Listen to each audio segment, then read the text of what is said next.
starts fining landlords thousands if they don't do this for Muslims. And just when you thought human stupidity couldn't get any worse, along comes Canada. A Canadian landlord has been fined $12,000 for entering the home he himself owns while wearing shoes. The issue seems to be that the tenants who were living there were, of course, disciples of the so-called religion of peace. The peace-loving renters claim to have been humiliated by the homeowner's so-called discretion. So a Canadian tribunal thought it was fair to award the scumbag Muslim renters $12,000. 52-year-old John Allaby from Brampton, who is a Christian, explained how he went above and beyond trying to accommodate the Egyptian-born couple who lived in the apartment for only 2 months. The foolish renter went on to explain that he just sees everybody as human beings like himself.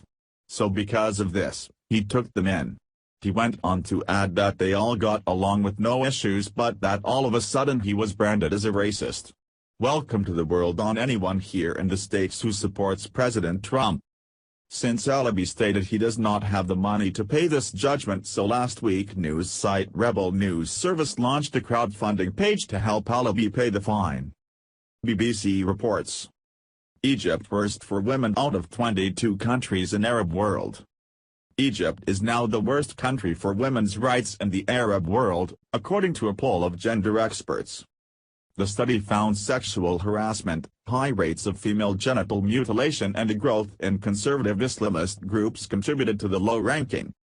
The Comoros Islands came top in the survey, which was conducted by the Thomson Reuters Foundation.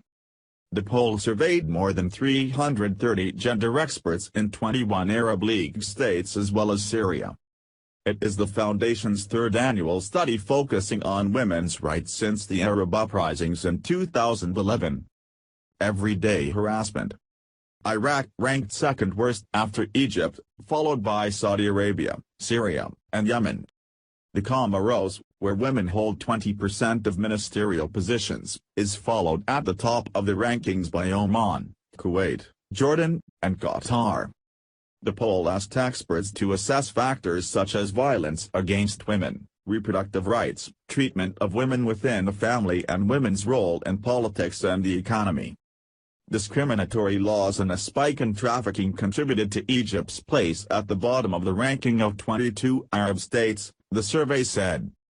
There are whole villages on the outskirts of Cairo and elsewhere where the bulk of economic activity is based on trafficking in women and forced marriages, said Zara Radwan of U.S.-based rights group Global Fund for Women. Radwan of U.S.-based rights group Global Fund for Women. However, sexual harassment was cited as the main factor.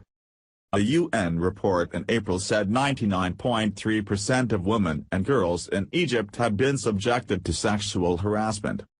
The social acceptability of everyday sexual harassment affects every woman in Egypt regardless of age, professional or socio-economic background, marriage status, dress or behavior, said Naor Flinkman of Egyptian campaign group Harass Map.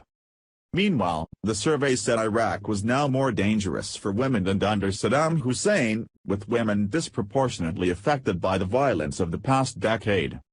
Saudi Arabia ranked poorly on women's involvement in politics, workplace discrimination, freedom of movement and property rights.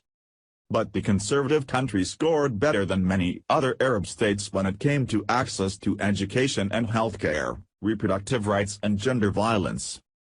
Yes, the above is the cesspool these people come from, yet they come to the Western world and are offended by shoes. This here is what pisses me off the most about these savages.